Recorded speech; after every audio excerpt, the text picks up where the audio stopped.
एक समय की बात है, सावन के पवित्र महीने में एक नटखट लेकिन दयालु वन अप्सरा सुनीता रहती थी। वह एक आश्चर्यजनक जंगल में गहरी हरियाली के बीच निवास करती थी, जो मनुष्यों की आंखों से छिपी हुई थी। सुनीता के पास देवताओं द्वारा उपहारित एक अद्वितीय वरदान था। वह वर्षा को नियंत्रित कर सकती थी और धरती पर वर्षा ला सकती थी। सावन महीने में उसकी शक्तियों का उच्चतम स्तर होता था और वह खेलते खिलाते वन को वर्षा के बूंदों से नहलाती, पौधों को पोषण देती और अपनी जादुई बूंदों से जानवरों को मंत्रमुग्ध करती। एक दिन सुनीता ने वृक्षों के नीचे से नृत्य करते हुए अर्जुन नामक एक युवा लकड़हारे को देखा। वह अपने गांव के लिए लकड़ी जुटाने वन में घुस आया था। सुनीता उसकी मौजूदगी को देखकर प्रेरित हुई और उसे दूर से देखने का निर्णय लिया। सुनीता से अपरिचित अर्जुन ने बेवकूफी से वृक्षों को काटना शुरू कर दिया। हर दस्ते पर अपनी कुल्हाड़ी को बिना सोचे समझे चलाता रहा, जिससे जंगल के हृदय में दुख की आवाज उठने लगी। सुनीता जंगल की पीड़ा को देखकर दुखी हुई और उस पर हस्तक्षेप करने का निर्णय लिया। एक सुंदर सुबह जब सुनीता एक चमत्कारिक हिरण के रूप में आई, अर्जुन को सामने से आते देखा। हिरण के अचानक दिखने से अर्जुन हक्का बक्का हो गया। उसने अपनी कुल्हाड़ी गिरा दी और महानतम प्राणी के सामने झुक गया।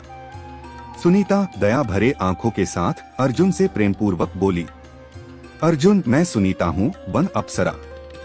ये वृक्ष और जंगल के जीव अभिमानी मेरे साथी हैं।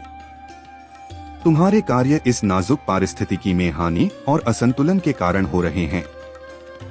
मैं तुमसे अनुरोध करती हूँ कि तुम दोबारा सोचो। अर्जुन इस प्राणी की बातें सुनकर चकित हो गया, ध्यान से सुनता रहा।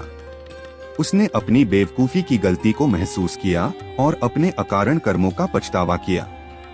उसने सुनीता से वादा किया कि उसने जो क्षति की है वो उसे ठीक करने का प्रयास करेगा।